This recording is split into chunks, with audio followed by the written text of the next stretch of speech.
You're watching Top Test Series channel. So friends, in this video I'll be sharing my experience that how I cleared various government examination. Especially I'll be talking about the technical examination like GATE, ESC, SSC, JEE and other many more examinations. So friends, मुझे ऐसा लगता है कि दूसरों के experience और mistake से आप ज़्यादा कुछ सीख सकते हैं, बहुत अच्छा अपने आप को बेहतर बना सकते हैं और उसमें आपको टाइम भी कम लगेगा।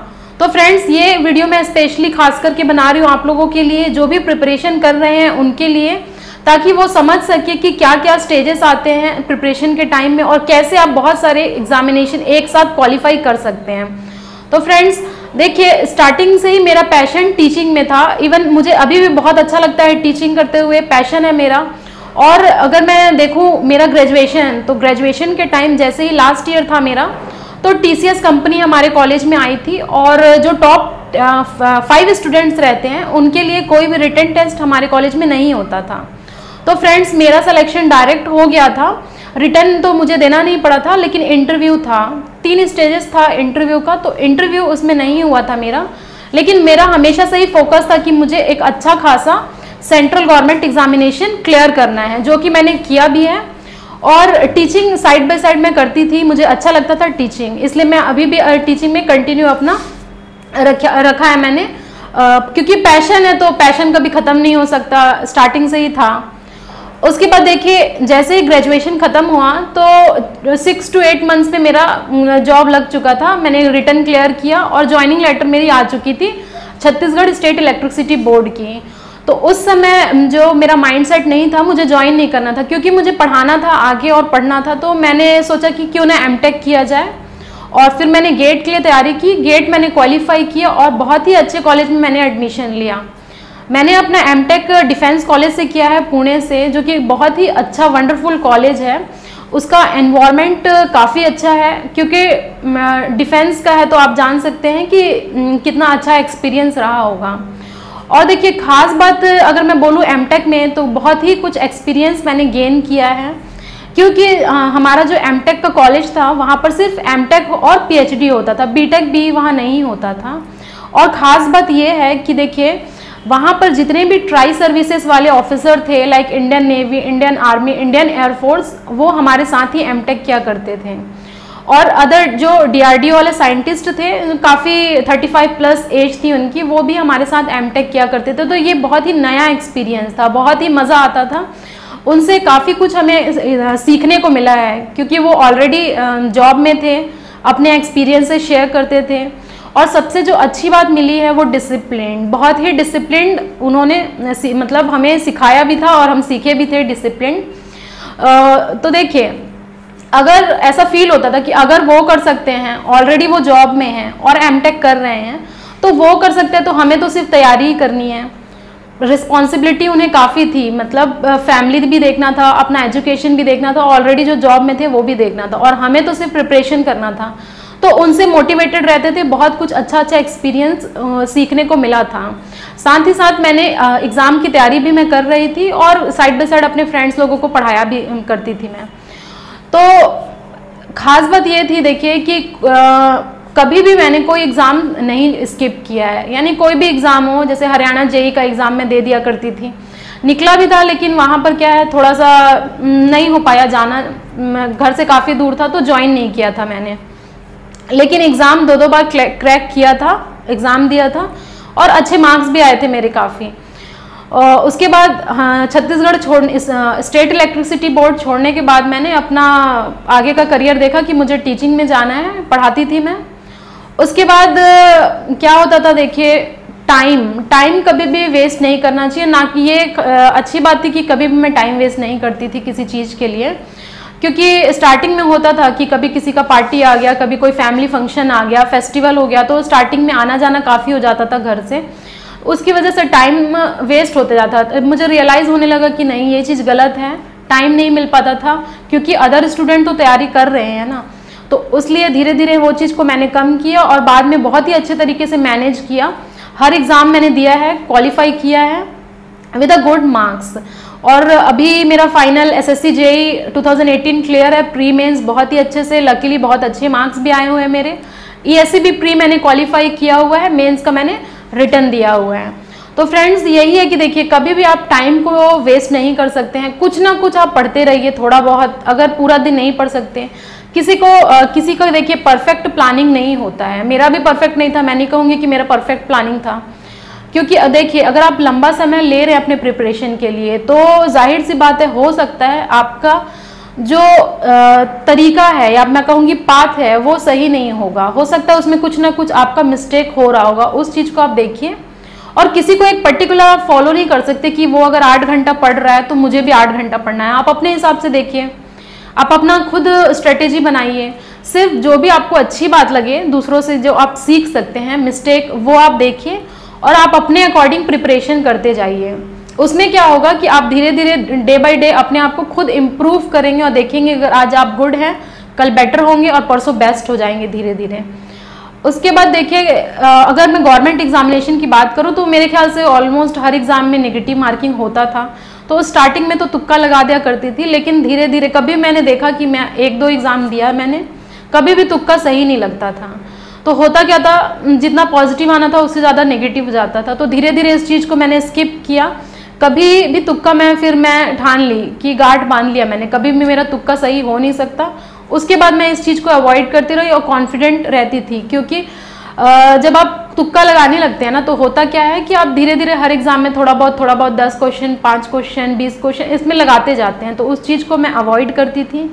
तुक्का मैंने कभी नहीं मारा, 1 या 2 तुक्का मार देती थी कि उसमें भी मैंने 50-50 श्योर थी तब। और अगर मैं कहूँ देखिए स्ट्रेटेजी की, तो स्ट्रेटेजी क्या होती थी कि एग्ज़ाम में कभी स्किप नहीं करती थी। अगर एक एग्ज़ाम मैं आज दे करके आई हूँ उसका मैं एनालिसिस ज़रूर करती थी, मन में एक रहता था मतलब इगरनेस कि ये क्वेश्चन मुझसे गलत हुआ तो हुआ कैसे। तो इस चीज़ को भी आपको भी देखना है, क्योंकि आप अभी अपना प्रिपरेशन जर्नी में हैं, तो उस चीज़ को आपको देखना है। अगर आप एक एग्ज़ाम में ये क्वेश्चन गलती करके आ रहे हैं तो नेक्स्ट एग्जामिनेशन में वो चीज़ आपसे ना हो, ये आपको फोकस करना है। इसी तरीके से आप अपना इम्प्रूवमेंट कर सकते हैं। अदरवाइज क्या होता है, स्टूडेंट दे के आ जाते हैं, भूल जाते हैं पेपर। इवन रिस्पॉन्स शीट आजकल रिलीज हो रही है, वो भी स्टूडेंट देखना नहीं चाहते हैं, कई स्टूडेंट तो मेरे ख्याल से देखते भी नहीं होंगे, लेकिन उस चीज़ को आप देखिए, वो दिया ही गया है इसलिए क्योंकि आप अपना रिस्पॉन्स देख सकें, क्या आपने सही किया वो तो ठीक है, क्या गलती की और क्या नहीं करना चाहिए था वो सब आपको दिया जाता है। क्योंकि ऑनलाइन पेपर है, सब कुछ ईजिली अवेलेबल रहता है। पहले तो होता भी नहीं था, पहले तो क्या होता था OMR शीट में होता था तो कुछ ऐसा इन्फॉर्मेशन ज़्यादा नहीं मिलता था, लेकिन आजकल आपको सब कुछ अवेलेबल है, इतनी फैसिलिटी अवेलेबल है, आप उसका बेस्ट यूज़ करिए। और स्मार्ट स्ट्रेटेजी आजकल सबको ही बोलता है, स्मार्ट तो आप करिए लेकिन हार्ड वर्क उससे भी ज़्यादा ज़रूरी है, दोनों ही ज़रूरी है इक्वली। हार्ड वर्क भी आप करिए, स्मार्ट वर्क भी करिए, दोनों को आप मैनेज करते हुए चलिए। ऐसा नहीं है कि सिर्फ आप स्मार्ट वर्क करते जाएंगे और हार्ड वर्क ना करें, दोनों को आप प्रॉपरली मैनेज करिए, क्योंकि हार्ड वर्क मेरे ख्याल से ज़रूरी है। और देखिए effort without a proper guidance is useless. मैं हमेशा ये चीज़ बोलती हूँ, अगर आप एफर्ट कर रहे हैं लेकिन प्रॉपर गाइडेंस नहीं है तो वो यूजलेस हो जाता है। आप पढ़ते जाएंगे स्टूडेंट्स इकट्ठा करते जाते हैं बुक, मल्टीपल सोर्सेज को, वो चीज़ मैं स्टार्टिंग में करती थी। उसके बाद मैंने देखा कि ये चीज़ मुझसे गलती हो रही है, तो धीरे धीरे मैंने अवॉइड किया और बहुत सारे एग्ज़ाम मैंने क्वालिफाई किए हुए हैं इस चीज़ को सीख करके। और देखिए बहुत सारा एग्ज़ाम क्रैक करने का मेरे ख्याल से एक और मोटिव था मेरे पीछे। तो फ्रेंड्स मेरे हिसाब से सेल्फ असेसमेंट बहुत ज़रूरी है, अगर आप एफर्ट कर रहे हैं लेकिन प्रॉपर गाइडेंस के साथ करिए। क्योंकि सेल्फ असेसमेंट स्टार्टिंग में क्या होता था, OMR शीट में एग्ज़ाम कंडक्ट करा दिया जाता था, लेकिन अभी तो सब कुछ ऑनलाइन है। मेरे ख्याल से ऑलमोस्ट हर एग्ज़ाम ऑनलाइन होता है आपका, थोड़ा बहुत जो एग्ज़ाम है OMR शीट में कंडक्ट कराया जाता है। तो पहले थोड़ा सा मुश्किल था सेल्फ असेसमेंट करना, आप आते थे, पेपर मिला तो ठीक, नहीं तो ठीक, लेकिन अभी क्या है विदिन 4 to 5 डेज मेरे हिसाब से, मैक्सिमम 10 डेज में आपका रिस्पॉन्स शीट रिलीज हो जाती है। उस चीज़ को आप बहुत अच्छे से देखिए, सिर्फ आपका ये नहीं आप एग्ज़ाम दे करके आ गए फिर आप रिजल्ट का इंतज़ार कर रहे हैं, ज़रूरी नहीं है आपका सिलेक्शन हो जाएगा तो बहुत अच्छी बात है, कॉन्फिडेंट रहिए उसके लिए, लेकिन इस चीज़ के लिए भी आप तैयार रहिए कि आपको अपना रिस्पॉन्स शीट चेक करना है। स्टार्टिंग में 1-2 एग्जामिनेशन में होता था कि मैं छोड़ देती थी, लेकिन उसके बाद धीरे धीरे मुझे पता चला कि सेल्फ असेसमेंट बहुत ज़रूरी है। पता तो चलना चाहिए आप कहाँ पर हैं, कितने पानी में हैं, कितने लेवल है आपका या कितना और लेवल बचा हुआ है, आपको यहाँ जाना है, यहाँ से यहाँ जाने में क्या क्या स्टेजेस हैं वो आपको समझना पड़ेगा। तो सेल्फ असेसमेंट करिए, बहुत अच्छे से अपना पेपर देखिए। जो सही हुआ है वो तो बहुत अच्छी बात है, हमेशा सही होगा, लेकिन गलत है वो क्यों गलत है उसका रीज़न फाइंड करिए। कुछ उसका रूट कॉजेज क्या है। हो सकता है आपकी नॉलेज कम थी, क्योंकि हाफ नॉलेज मत रखिए किसी चीज़ के लिए, थॉरली पढ़िए बहुत अच्छे से चीज़ों को। नोट्स अच्छे आप बनाएंगे तो आपको धीरे धीरे उसमें अगर कुछ नया पॉइंट दिखेगा तो आप उसको ऐड करते जाइए। नोट्स में अगर आपको लगता है कि ये चीज़ कमी रह गई थी तो आप एग्ज़ाम देंगे उस चीज़ को आप नोट डाउन करते जाइए, वहीं पर और ऐड करते जाइए। अब नोट्स सजाने के लिए थोड़ी बनाया गया, आप उसको धीरे धीरे और इम्प्रूव करते जाइए, और अच्छा इम्प्रूव करेंगे तो नए नए कंटेंट आपके पास आते जाएंगे अगर आप एग्ज़ाम बहुत ज़्यादा देंगे तो। उसके बाद आपको सेल्फ असेसमेंट करना है खुद का। रिस्पॉन्स शीट आप देखिए। स्टूडेंट्स में मिस्टेक हो जाता है कि नहीं करते हैं, क्योंकि एग्ज़ाम देकर के आए गए वहीं काम खत्म हो जाता है ऐसा समझते हैं, लेकिन आपका काम आपके फाइनल सिलेक्शन तक मेरे हिसाब से नहीं ख़त्म होना चाहिए। अगर 2 स्टेज है तो उस 2 स्टेज को जब तक आपने क्लियर नहीं किया है तब तक आप बैठ नहीं सकते हैं। कुछ ना कुछ आप पढ़िए। अगर आपने प्री दे दिया है तो मेरे हिसाब से आपको दूसरे या तीसरे दिन रेस्ट लेकर के ही आप 1 या 2 दिन रेस्ट लीजिए, आप प्रिपेयर करना शुरू कर दीजिए मेंस के लिए। और अगर सिंगल स्टेज एग्जामिनेशन है तो बहुत अच्छी बात है, लेकिन अगर 2 या 3 स्टेज है तो उसके लिए आप प्रॉपर अभी से माइंड सेट कर लीजिए। माइंड सेट करना बहुत इंपॉर्टेंट है। कई अच्छे स्टूडेंट हैं प्री में बहुत अच्छा क्वालिफाई करते हैं, बहुत 150 प्लस भी ला लेते हैं SSC JEE की मैं स्पेशली बात करूं तो, लेकिन मेंस के लिए डेडिकेटेड नहीं रहते हैं। तो उस चीज़ को आप माइंड सेट में रखिए, आपको लेना है फाइनल सिलेक्शन। ऐसा तो नहीं है कि आप प्री दे रहे हैं तो आपका पूरा फाइनल सिलेक्शन हो जाएगा। अभी प्री प्लस मेंस स्टेज है तो आपको उसको पूरे अच्छे तरीके से, ये एक जर्नी है, आप इसको एक जर्नी समझिए 1 ईयर का। पार्ट्स में नहीं है कि रिजल्ट आएगा प्री का तब मैं तैयारी करूँगा, शुरू करूँगा नोट्स बनाना। उस चीज़ के लिए आप अपना माइंड सेट रखिए कि आपको लेना है फाइनल सिलेक्शन, और उसी तरीके से आपको मेहनत भी करनी है। अगर आपका पाथ सही नहीं है उसको पाथ को सही करिए। आपका कोई भी कमी है, आप में लगता है कि आपका मेंस के लिए हैंडराइटिंग अच्छी नहीं है, उस चीज़ को प्रैक्टिस करिए, बार बार प्रैक्टिस करिए, क्योंकि मैंने भी बहुत ज़्यादा प्रैक्टिस किया है मेंस के लिए और देखा है रिजल्ट भी अच्छा आया काफ़ी। तो उस चीज़ को आप प्रैक्टिस करिए बहुत अच्छे तरीके से। आपको ऐसा लगता है कि आपका न्यूमेरिकल पोर्शन वीक है, उस चीज़ पे आप फोकस करिए। आपसे बेहतर आपको कोई नहीं जानता कि आपका क्या स्ट्रॉन्ग पॉइंट है और क्या वीक पॉइंट है। अगर मैं देखूँ तो मेरा न्यूमेरिकल अच्छा खासा है, मैं सॉल्व कर लेती थी। डायग्राम मैंने बहुत ज़्यादा प्रैक्टिस किया क्योंकि मुझे लगता था कि डायग्राम मुझे और पढ़ने की ज़रूरत है। तो इसी तरीके से ये एक जर्नी है, कंप्लीट जर्नी को एंजॉय करिए। आप एंजॉय करिए कंप्लीट जर्नी को भी, और उसके बाद फाइनल सिलेक्शन के बाद आपको एंजॉय तो करना ही है। तो देखिए एक जर्नी समझिए, सेल्फ असेसमेंट करना मत भूलिए, हमेशा सेल्फ असेसमेंट करिए आप। इवन अगर आप मेंस दे रहे हैं तो मेंस का भी आपको सेल्फ असेसमेंट करना है, क्योंकि सब कुछ आप अभी से प्रिपेयर रहिए चीज़ों के प्रति। और देखिए सेल्फ असेसमेंट करने के लिए आपके लिए बेस्ट ऑप्शन होता है टेस्ट सीरीज़। पहले टेस्ट सीरीज़ उतना नहीं होता था, लेकिन अभी तो बहुत अच्छे अच्छे टेस्ट सीरीज़ हैं। हमारा भी टेस्ट सीरीज़ लॉन्च हो चुका है, बहुत अच्छे तरीके से सॉल्यूशन भी डिज़ाइंड है। तो उस चीज़ को आप लीजिए, एंजॉय करिए और अपना रैंक लेकर के आइए। रैंक देखिए आप कितने लोगों के बीच में आ रहे हैं, क्या स्टैंड है आपका वो देखिए। नेगेटिव मार्क्स आपके कितने हैं वो आप चेक करिए। तो देखिए सक्सेस पाने के लिए ये एक दिन का नहीं है कि आप एक दिन में सक्सेस पा लिए हो गया, पूरी कंप्लीट जर्नी है। पेशेंस रखना पड़ेगा आपको, क्योंकि अभी इतना रैंडमनेस है एग्ज़ाम के लिए। खास करके अगर SSC JEE की बात करूँ मैं तो कभी भी रिजल्ट आता है और कभी भी, लेकिन अभी थोड़ा प्रॉपर हो गए हैं। उस चीज़ को आप पेशेंस रखिए और अच्छे से क्वेश्चन को सॉल्व करिए, अच्छे से अपना प्रिपरेशन जर्नी एंजॉय करिए। बहुत मज़ा आएगा अगर आप अच्छे से करेंगे। अपने भी एक्सपीरियंस आप शेयर कर सकते हैं। जब आप देखेंगे कि आप अच्छे पोजीशन में पहुंच गए हैं तो आप खड़े रहिए और अपना एक्सपीरियंस शेयर करिए, आपको बहुत मज़ा आएगा। तो अपना टारगेट आप हमेशा फोकस्ड रहिए, क्या आपका टारगेट था ये आपके माइंड में हमेशा चलना चाहिए। अगर आप गवर्नमेंट एग्जाम का सोचे हैं तो अगर है आपका टारगेट ये, तो ये चीज़ आपके माइंड में हमेशा चलना चाहिए।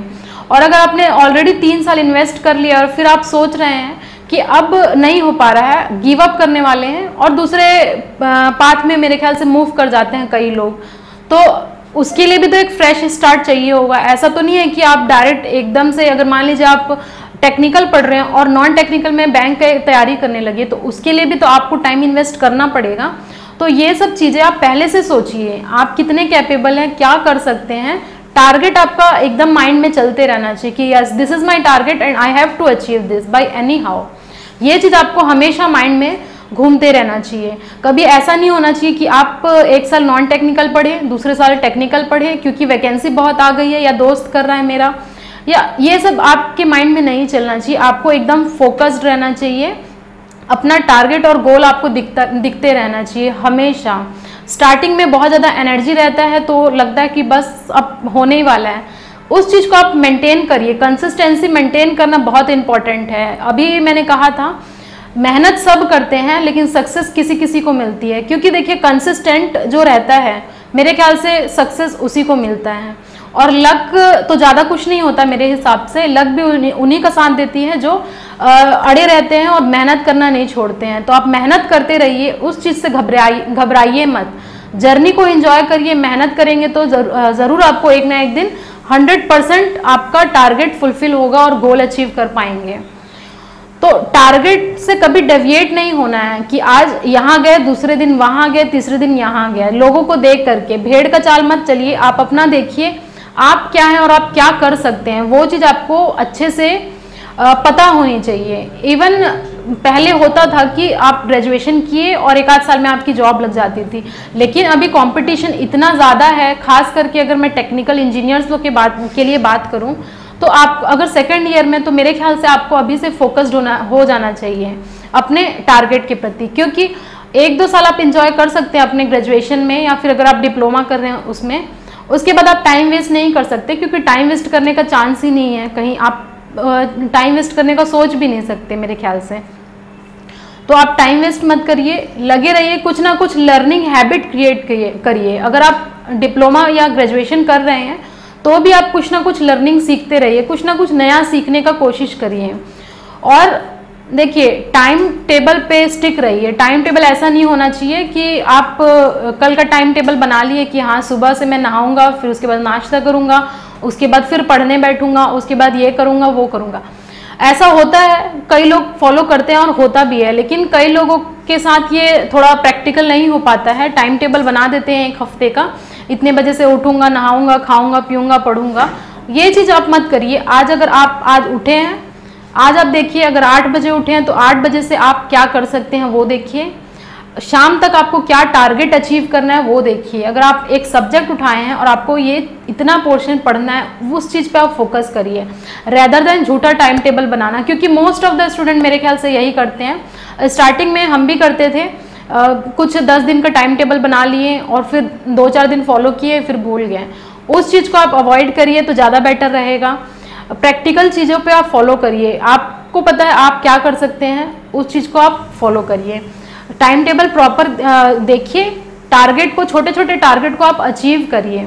देखिए छोटा छोटा टारगेट हमेशा जल्दी जल्दी हो जाता है। सब्जेक्ट वाइज आप टारगेट उठाइए, इतना पोर्शन इस सब्जेक्ट का मुझे करना है या फिर पूरा सब्जेक्ट कंप्लीट करना है, उस पर आप फोकस्ड रहिए।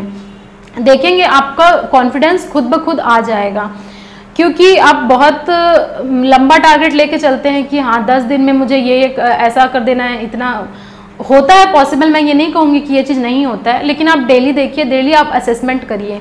रात को जब अगर आप सोने जा रहे हैं तो देखिए आपको सेटिस्फैक्शन मिलना चाहिए कि आपने इतना पढ़ा है आज के दिन, इतना जो भी आप किए, इन्वेस्ट किए हैं। एक नेगेटिव थॉट आपके मन में नहीं आनी चाहिए कि आपने ये आज का दिन वेस्ट कर दिया। कुछ ना कुछ आप दिन से ज़रूर सीखिए और नेक्स्ट डे को उससे भी आप बेटर बनाइए और उसके नेक्स्ट दिन आप बेस्ट बनाइए। मैं तो यही मानती हूँ कि आपका हर दिन कुछ ना कुछ इम्प्रूव होना चाहिए। और अपने शेड्यूल को अच्छे से मेंटेन करके रखिए, प्लानिंग आप अच्छे तरीके से करिए, क्योंकि विदाउट प्रॉपर प्लानिंग आप कुछ भी अचीव नहीं कर सकते। इवन आप at the end of the day अगर आप एग्ज़ाम देने जा रहे हैं तो भी आपकी प्रॉपर प्लानिंग होनी चाहिए एग्ज़ाम के टाइम में। अगर आप एग्ज़ाम में जाएंगे तो आपको कैसे कैसे टाइम मैनेज करना है, किस क्वेश्चन को पहले करना है, किस क्वेश्चन को बाद में करना है, कितना टाइम इन्वेस्ट करना है किस क्वेश्चन में, किस में नहीं करना है, वो सब चीज़ आप अभी से प्लानिंग करते हुए चलिए। ऐसा तो नहीं है कि आप एग्ज़ाम में जाएंगे और रैंडमली कुछ भी करके आ गए, ऐसा नहीं होता। होता था पहले, लेकिन अभी जितना कंपटीशन है मेरे हिसाब से नहीं होता है। उस चीज़ को आप देखिए। और अगर आप स्पेशली एसएससी जेईई के लिए फोकस्ड हैं तो आपको मेंस को भी उतना ही ध्यान देना पड़ेगा जितना आप प्री के लिए पढ़े हैं। अच्छे से नोट्स बनाइए, प्रैक्टिस करिए, क्योंकि रैंक डिसाइड वही करता है आपका मेंस। आपका मेंस में कितने अच्छे मार्क्स है वो डिसाइड करेगा कि आपका रैंक क्या आएगा, आपको डिपार्टमेंट कौन सा मिलेगा, और प्रेफरेंस आपसे फिर पूछा जाएगा। तो इस चीज़ को आप बहुत अच्छे से देखिए, ध्यान दीजिए। टेक्निकल एग्जामिनेशन आप देते रहिए। अगर आप फुली टेक्निकल पे फोकस्ड हैं तो आप एग्जाम देते रहिए, छोड़िए मत एग्जामिनेशन, क्योंकि देखिए सिलेबस मेरे ख्याल से टेक्निकल का ऑलमोस्ट सब सेम होता है। अगर गेट की मैं बात करूँ तो उसमें लॉजिकल क्वेश्चन ज़्यादा आते हैं। अगर आप फोकस नहीं कर रहे हैं, उसके बाद आप देखेंगे कि ऑलमोस्ट मेरे ख्याल से सब एग्जामिनेशन में टेक्निकल सिलेबस सेम होता है। तो सिलेबस को आप देखिए, उसके बाद सिलेबस पे तो पढ़िए ही पढ़िए, खास करके आपको ये समझ में आना चाहिए कि उस एक पर्टिकुलर एग्जामिनेशन की रिक्वायरमेंट क्या है। अगर आप रिक्वायरमेंट को फुलफिल करते हैं कि क्या पैटर्न है, कैसे पूछा जाएगा, तब आप देखिएगा कोई एग्जामिनेशन मेरे ख्याल से नहीं है जो आप क्रैक ना कर पाएँ। और मैं भी की हूँ, तो यही चीज़ मैंने देखा है कि रिक्वायरमेंट को एनालिसिस करिए, उस पर्टिकुलर चीज़ एग्ज़ाम के लिए क्या क्या आपकी रिक्वायरमेंट है, उस चीज़ को आप फुलफिल करिए और एग्ज़ाम की तैयारी करके जाइए। डेफिनेटली आपका रिटर्न ज़रूर क्लियर होगा। और उसके बाद आप अगर इंटरव्यू हो तो इंटरव्यू की प्रिपेयर करिए, अगर मेंस है तो मेंस की प्रिपेयर करिए। तो देखिए एग्ज़ाम बहुत सारे हैं, लेकिन आपका उसको उस तक पहुंचने का ज़रिया एक होना चाहिए, प्लानिंग अच्छी होनी चाहिए, स्ट्रेटेजी आपकी अच्छी होनी चाहिए, फोकस्ड रहिए, कंसिस्टेंसी आप मेंटेन करके रखिए हमेशा, और सेल्फ असेसमेंट आपको हमेशा स्टेज बाय स्टेज करते आना है। कभी भी आप स्टेप बैक नहीं करिएगा, क्योंकि क्या होता है अगर आप 25th स्टेज पे पहुंच गए हैं तो 24th स्टेप से आप वापस आएंगे, तो फिर से अगर नया स्टार्ट करते हैं तो आपको फिर से वो 24 स्टेप को पार करना पड़ेगा। तो इस चीज़ को आप ध्यान रखिए, आप कभी भी अपने टारगेट से डेविएट नहीं हो सकते हैं। उस चीज़ को आपको अच्छे से प्रॉपर अंडरस्टैंडिंग होनी चाहिए आपकी उस पर। तो फ्रेंड्स तैयारी करते रहिए बहुत अच्छे से। आगे मैं बात करूंगी कि पूरा मेंस का प्रिपरेशन आप कैसे कर सकते हैं, बहुत अच्छे तरीके से मैं आपको बताऊंगी, एक एक डिटेल एनालिसिस में बताऊंगी कि आपको कैसे पढ़ना चाहिए, क्या पैटर्न होता है मेंस का, खास करके इलेक्ट्रिकल की मैं बात करूंगी, प्रीवियस ईयर का पेपर कैसा आया हुआ था, न्यूमेरिकल के बारे में भी मैं बात करूंगी। एक एक चीज़ में पॉइंट टू पॉइंट डिस्कस करूंगी आपसे, ताकि आपको कोई भी परेशानी ना हो मेंस के लिए और आप एक अच्छा स्कोर कर सकें, जैसे मैंने किया है। 245 आउट ऑफ 300 मैंने स्कोर किया है SSC JEE में, जो कि काफ़ी अच्छा मार्क्स है, और आप भी ला सकते हैं, इससे बेटर ला सकते हैं। सब स्ट्रेटेजी मैं आपसे शेयर करूंगी मेंस का। तो मिलते हैं फ्रेंड्स हमारे नेक्स्ट वीडियो में। अगर आपको ये वीडियो अच्छी लगे, यूजफुल लगे, इन्फॉर्मेटिव लगे तो शेयर करिए, लाइक करिए, और चैनल को सब्सक्राइब करना ना भूलें, बेल आइकन को प्रेस करना ना भूलें। Thank you very much. मिलते हैं हमारे नेक्स्ट वीडियो में।